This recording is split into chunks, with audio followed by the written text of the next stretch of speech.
అందరికీ ప్రభువైన యేసుక్రీస్తు వారి శ్రేష్టమైన నామములో శుభాలు తెలియజేస్తున్నాను. ఈరోజు మరొకసారి మీ అందరిని పలకరించడానికి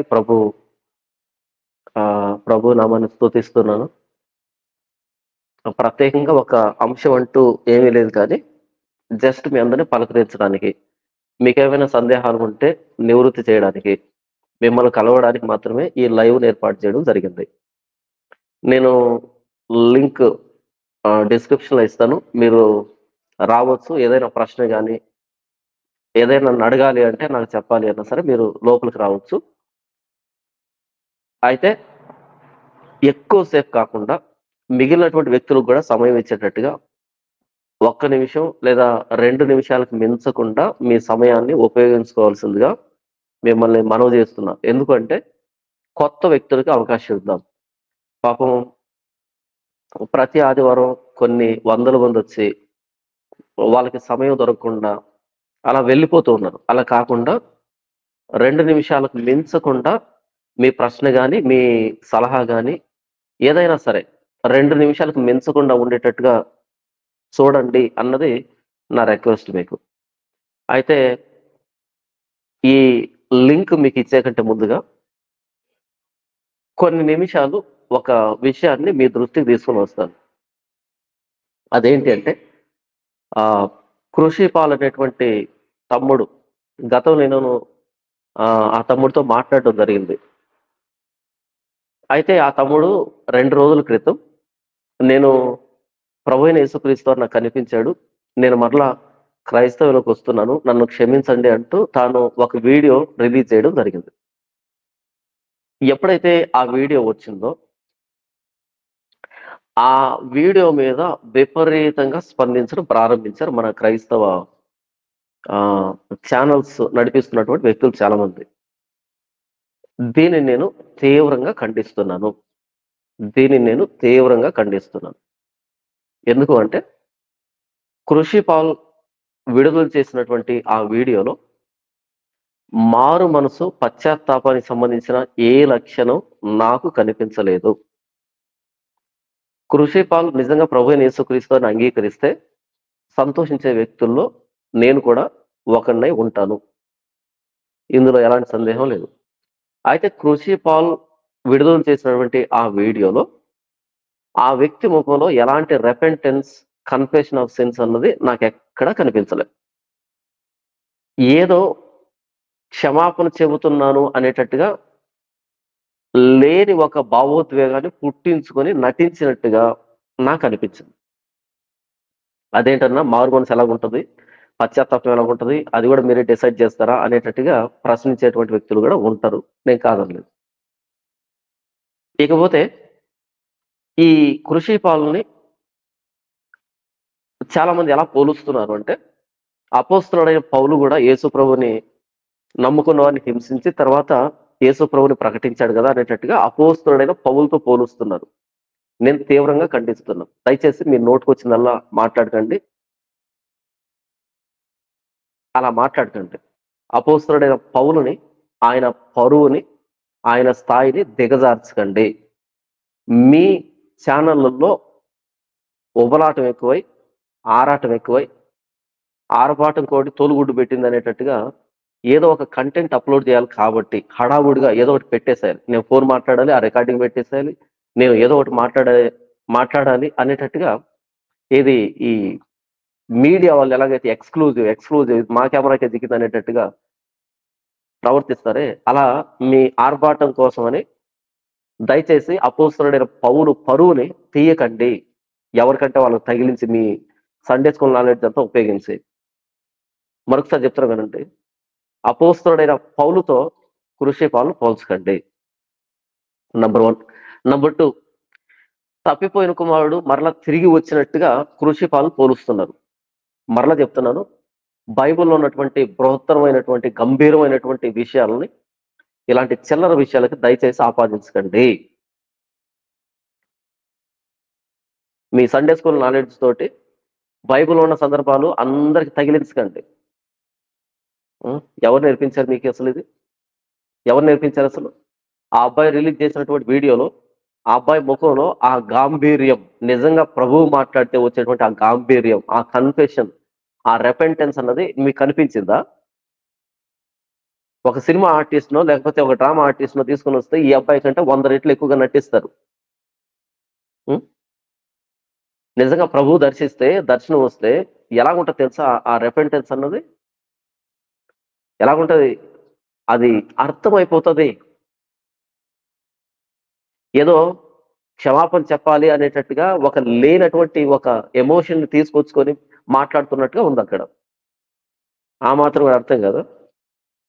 ఇకపోతే అపోస్తలుడైన పౌలు దమస్కు మార్గంలో ప్రభువైన యేసుక్రీస్తు వారి దర్శనాన్ని పొందుకున్న తర్వాత తాను 3 రోజులు అన్నపానములు లేకుండా పశ్చాత్తాపంతో ఏడుస్తూ ప్రార్థన చేస్తున్నాడు. పాప క్షమాపణ కోసం అని. 3 రోజులు. ఏం మాట్లాడలే, ఎవరితో మాట్లాడలే, అన్నపానాలు పుచ్చుకోలే.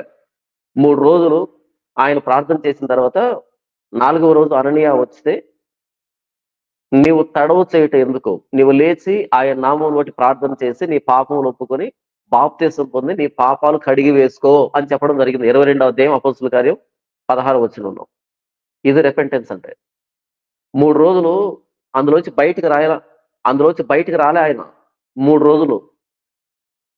రాత్రి నాకు దేవుడు ప్రత్యక్షమయ్యాడు. ఉదయాన్నే వచ్చి కెమెరా ఆన్ చేసి యేసు నాతో మాట్లాడాడు. పెట్టక కనిపించట్లే మీకు? కట్టుక కనిపించట్లే మీకు? నేనెందుకు ఈ మాట మాట్లాడుతున్నాను అంటే, కృషిఫలం మారకూడదు అన్నది కాదు నా ఉద్దేశ్యం. క్రైస్తవ్యం కనీసం అవగాహన లేకుండా ఎలా ప్రవర్తిస్తున్నావు? బేసిక్ కామన్ సెన్స్ అనేది ఉండదా? ఎవడేది చెప్తే అది వింటూ ఉంటావా? ఆ వీడియో రిలీజ్ చేసినటువంటి ఆ వ్యక్తి ఛానెల్‌లో కనీసం 900 వ్యూస్ కూడా లేవు. కానీ దాన్ని నేను నా ఛానెల్‌లో వేయాలనేటట్టుగా కొన్ని వేల మందికి, లక్షల మందికి ఇప్పటికే చూపించారు. ఇదొక ట్రెండు. ఇదొక పద్ధతి. టీవీ9, టీవీ5 ఇలాంటి వాళ్ళు ఉంటారు కదా! వాళ్ళు ఎలాగైతే ఎక్స్‌క్లూజివ్ ఇది మా కెమెరా కంటిగా దొరికింది అనేటట్టుగా ఉబలాటం చూపెడతారో, అలాంటి ఉబలాటం ఎక్కువైంది. ఏది డ్రామానో, ఏది నిజమో తెలీదా? పైగా మరలా అపోస్తలుడైన పౌలుతో పోల్చడం, తప్పిపోయిన కుమారుడితో పోల్చడం. ఏమంత దురద? ఆగు. ఆ అబ్బాయి చెప్పింది వాస్తవం కాదో చూడు. రోజులు గడవవా? నెలలు గడవవా? ఇన్ని రోజులు క్రీస్తుకు వ్యతిరేకంగా తాను చేసినటువంటి కార్యాలు ఏవైతే ఉన్నాయో, కొన్ని నెలలు ఎదురు చూడు. ఈ అబ్బాయి ఏం చేయబోతున్నాడు? ఈ అబ్బాయి చేసే విషయాల్లో ఎంత వేడి ఉంది? ఎంత వాడి ఉంది? అనే విషయం తెలీవా? బయటికి రావా? అంతవరకు ఆపుకోలేరా? ఇదిగో అలా వీడియో రిలీజ్ కావడం, ఇలా టపి వీడియోలు బయటకు రావడం. నాకు తెలియక అడుగుతాను, ఏ కంటెంట్ లేకుండా చస్తున్నారా? కంటెంట్ లేదా? మీరు కంటెంట్ చెప్తే వినేవాళ్ళు లేరా? హ్మ్. కొన్ని రోజులు ఆగండి. కొన్ని నెలలు ఆగండి. నిజంగా ప్రభువు దర్శిస్తే ఈ వ్యక్తిని వాడుకునే విధానం ఒకటుంటది కదా దేవుడికి. దర్శించిన దేవునికి ఈ వ్యక్తిని వాడుకునే దానికి ఒక ప్రణాళిక ఉంటది కదా! అపోస్తలుడైన పౌలుని యేసుక్రీస్తు దర్శించినప్పుడు ఏం చెప్పాడు? అన్యజనుల ఎదుట, రాజుల ఎదుట నా నామాన్ని భరించడానికి నేను ఏర్పాటు చేస్తున్న సాధనం అని చెప్పాడు. అలాగే ప్రభువు వాడుకున్నాడు. అంత ఓపిక లేదా? ఆ రోజుల్లో యూట్యూబ్ లేదండి అని అంటారేమో. హ్మ్. ఏది మారు మనసు, ఏది డ్రామా తెలియనటువంటి అమాయకపు స్థితిలో బ్రతుకుతున్నా క్రైస్తవ్యం నేడు ప్రభువు ఎవరిని దర్శిస్తాడు అంటే చెప్తాను వినండి.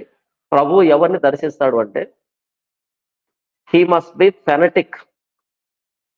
ఒక ఉన్మాది అయి ఉండాలి. అంటే తాను ఏ సిద్ధాంతాన్ని నమ్ముతున్నాడో ఆ సిద్ధాంతం పట్ల అంత గట్టిగా పట్టుకున్న వాడై ఉండాలి. ఆ వ్యక్తిని దర్శిస్తాడు ప్రభువు. మీకు అర్థం కాలేదు కదా? ఆ వ్యక్తి ముస్లిం కానీ, లేదా హైందవుడు కానీ, లేకపోతే ఇంకొకడు కానీ ఎవరైనా సరే. తాను ఏదైతే నమ్ముతున్నాడో దాన్ని బలంగా పట్టుకున్న వాడై ఉండాలి. అపోస్తలుడైన పౌలు సౌలుగా ఉన్నప్పుడు తాను యోధా మతాన్ని అంత బలంగా పట్టుకున్నాడు. ఎంతగా అంటే తన యోధా మతానికి ప్రమాదం అనిపిస్తే చంపేంత బలంగా పట్టుకున్నాడు తన సిద్ధాంతాన్ని. అప్పుడు ప్రభువు దర్శించాడు. అంతే బలంగా తన కోసం వాడుకున్నాడు. అంతేగాని అటు ఇటు కాకుండా ఉండే వ్యక్తుల్ని ప్రభువు దర్శించడు. ఇకపోతే ఈ క్రీస్తు జాన్ బాబు మిగిలినటువంటి వ్యక్తులు ఆహ్, నేను ఆ క్లిప్పింగ్ చూసాను. మిగిలినటువంటి వ్యక్తులు ఏమంటున్నారంటే, ఆ వ్యక్తి బైబుల్ ట్రైనింగ్ చేశాడు. మీకు చెప్పాడా బైబుల్ ట్రైనింగ్ చేశాడని? ఎక్కడ చేశాడు? ఎన్ని సంవత్సరాలు చేశాడు? ఏ కోర్స్ చేశాడు? హ్మ్. రూ. 3000 డబ్బివ్వండి. పాస్ సర్టిఫికేట్ నేను తీసుకొచ్చి ఇస్తాను మీకు. రూ. 3,000 డబ్బు ఇస్తే పాస్టర్ సర్టిఫికేట్లు ఎన్ని కావాలో తీసుకొని వచ్చేస్తారు మీకు. అమ్ముకుంటున్నారు పాస్టర్ సర్టిఫికేట్, తెలుసు కదా మీకు. ఎవరో ఫుడ్ బెడ్ పెట్టి 10 రోజులు ట్రైనింగ్ ఇస్తే అది పాస్టర్ ట్రైనింగా? కృషిపాల్ వయసు ఎంత? 23 సంవత్సరాలు, 24 సంవత్సరాలు. 23 సంవత్సరాలు, 24 సంవత్సరాలకి పాస్టర్ ట్రైనింగ్. దానికి పాస్టర్ ట్రైనింగ్ చేశాడు. ఆ అబ్బాయికి లామెంటేషన్స్ అని పలకడం చేతగాలే, విలాప వాక్యాలని. ఇది పాస్టర్ ట్రైనింగా? ఇకపోతే చక్కగా పాటలు పాడుతున్నాడు. చక్కగా పాటలు చిన్నపిల్లలు కూడా పాడుతున్నారు. కాబట్టి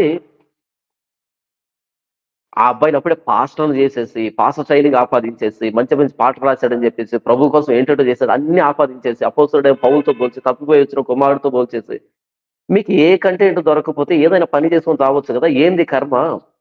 ఒకడు తుమ్మినా, దగ్గినా దాన్ని పట్టుకొచ్చి సెన్సేషన్ చేయడం ఏంటి కర్మ, నాకు తెలియక అడుగుతాను. మొఖం వాచిపోయి ఉన్నారా కంటెంట్ కోసము? ఆ అబ్బాయి విడుదల చేసినటువంటి వీడియోలో రెపెంటెన్స్ సంబంధించి, కన్ఫెషన్ ఆఫ్ సిన్స్ సంబంధించి ఎక్కడ కూడా ఒక చిన్న ఆనవాలు కూడా లేదు. జస్ట్ నటిస్తున్నట్టుగా, లేని ఒక ఎమోషన్ తీసుకొచ్చి ప్రదర్శిస్తున్నట్టుగా ఉంది తప్ప, అందులో మీకు రెపెంటెన్స్ ఎక్కడ కనిపించింది? ఓ ఎగేసుకొని ఫోన్ చేయడం, రికార్డింగ్లు పెట్టుకోవడం, ఏదో ఉద్ధరించినట్టు, ఏదో కనిపెట్టినట్టు, కరోనాకు ముందు కనిపెట్టినట్టు బిల్డప్ ఒకటిని. సిగ్గనిపించట్లే మీకు? సిగ్గనిపించట్లే? ఆగలేరు? ఒక వారం ఆగండి, ఒక నెల ఆగండి. దర్శించిన ప్రభు ఈ వ్యక్తి పట్ల ఎలాంటి ప్రణాళిక కలిగి ఉన్నాడు, ఈ వ్యక్తి ఏం చేయబోతున్నాడు అని ఆ మాత్రం ఆపుకోలేరా? వెంటనే ఆపుకోలేరు.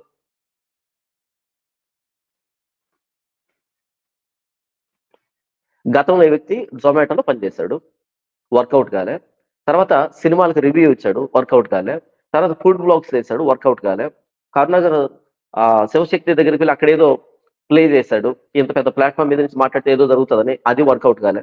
మరలా ఇప్పుడు వచ్చి ప్రభువును దర్శించాడని చెప్తున్నాడు. నిజంగా ప్రభువు దర్శిస్తే ఆ వచ్చేటువంటి మాట కానీ, ఆ గాంభీర్యం కానీ, ఆ రెపెంటెన్స్ కానీ, ఆ కన్ఫెషన్ కానీ, ఆ తెగువ కానీ, ఆ ధైర్యం కానీ ఇలాగే ఉంటాయా? రాత్రి దేవుడు నా కళ్ళు కనుకుంటాడు, ఇలా ఉండదు కదా. ఆ? అసలు ఎంత నాన్ సెన్స్ క్రియేట్ చేస్తున్నా అంటే, ఎంత న్యూ సెన్స్ క్రియేట్ చేస్తున్నారంటే మీరు, ఉం? ఎలాగైతే కంటెంట్ కోసం దేవులు ఆడుతూ ఉంటారో మీడియా వాళ్ళు, అలా తయారైపోయారు. రాత్రి కనపడ్డాన్ని వ్యక్తి వీడియో పెట్టాడు, వెంటనే అన్ని ఛానల్స్ యాక్టివేట్ అయిపోయి మేం పెట్టాలి. ఇంతవరకు నేను ఏం చెప్పాను అంటే, ఇలాంటి మాటల్ని నమ్మకండి, కొద్ది రోజులు ఆగండి. ఒక వ్యక్తి ప్రభువైన యేసుక్రీస్తు వారిని గూర్చి సత్యంలోకి వస్తే సంతోషపడే వ్యక్తిని నేను. అయితే మన బలహీనతని ఆసరా చేసుకొని ఇలాంటి డ్రామాలు అనేవి ఇంకా తెర మీదకి వస్తే ఏం చేద్దాం? నాకు తెలియకెడుతాను. ప్రభువైన యేసుక్రీస్తు వారిని గూర్చి ఎప్పటి నుంచో బండ బూతులు తిడుతున్నాడు కరుణాకసుకుల. ఆ వ్యక్తికి ప్రభు ఎందుకు కనిపించలే? రాధా మనోహర్ దాసు బండ బూతులు తిడుతున్నాడు, ఆ వ్యక్తికి కనిపించలే? లేదా లలిత్ కుమార్, లేకపోతే ఇంకొకడు ప్రభువైన యేసుక్రీస్తు వారి గురించి బండ బూతులు మాట్లాడుతున్నాడు, మరి వాళ్ళకి ఎందుకు కనిపించలే? కృషిపాలి వల్ల క్రైస్తవ్యానికి ఏమంత నష్టం వచ్చిందని యేసుప్రభు కనిపించాడు కృషిపాల్కి? కరుడు గట్టిన తీవ్రవాదులంతా బయట పెట్టుకొని ఈ వ్యక్తికి యేసు ప్రభు ఎందుకు కనిపించాడు?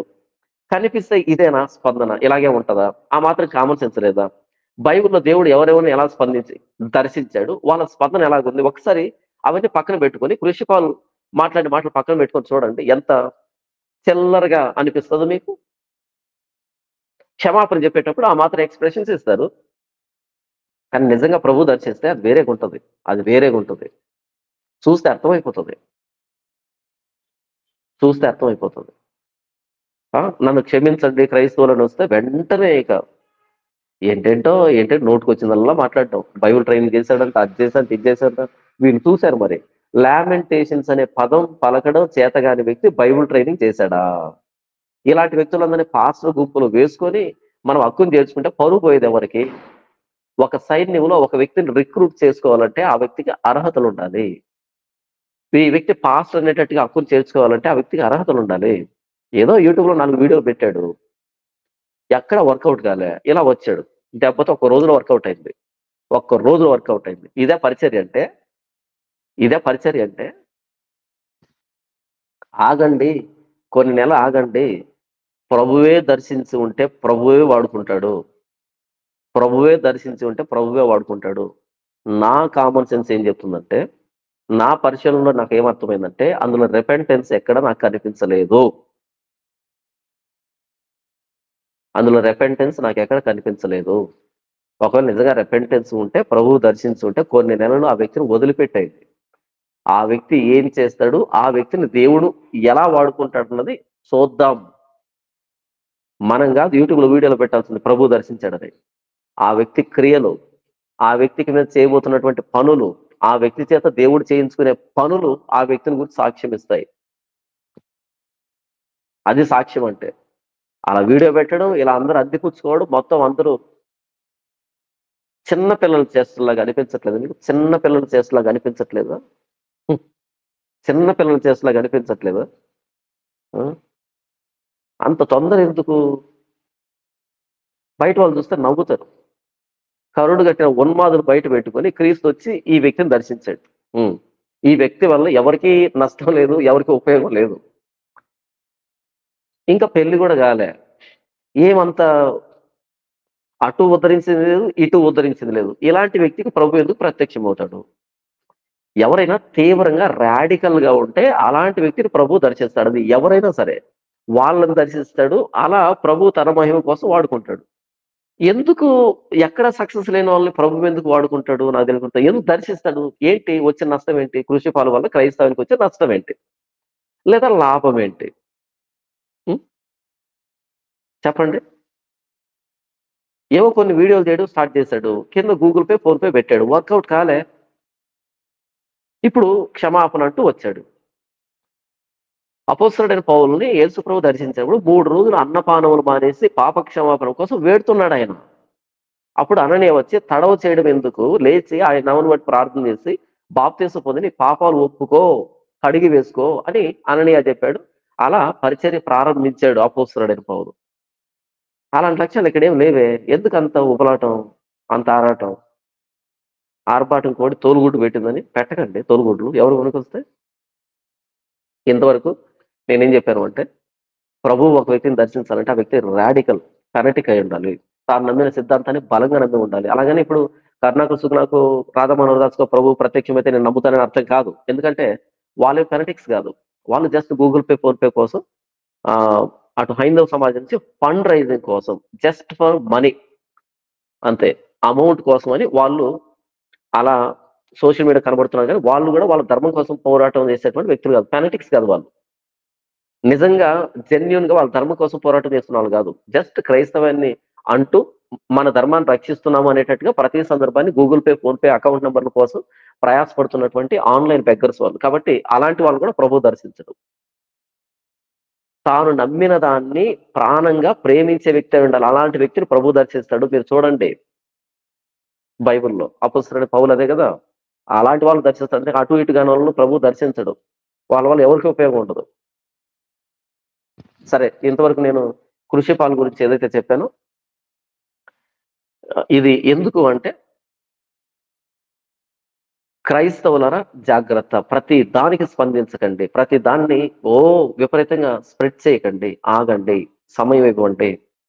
అది జెన్యూనా? ఫేకా? అని సమయం నిర్ధారిస్తది. టైం నిర్ధారణ చేస్తది. కన్ఫర్మ్ చేస్తది. అంతవరకు ఎదురు చూడండి. ప్రభువు దర్శిస్తే ఆ వ్యక్తి పట్ల ఉన్న ప్రణాళిక ఒకటుంటది. దాన్ని బట్టి నిజంగానే ఈ వ్యక్తిని ప్రభువు దర్శించాడన్నది మనకు అర్థమవుతది. ఊరికే స్పందించకండి ప్రతి దానికి అనే దానికి నా వంతు సలహా చెప్పాను. నీ మాట మేమెందుకు ఇనాలంటే సావండి. ఎవడొద్దన్నాడు?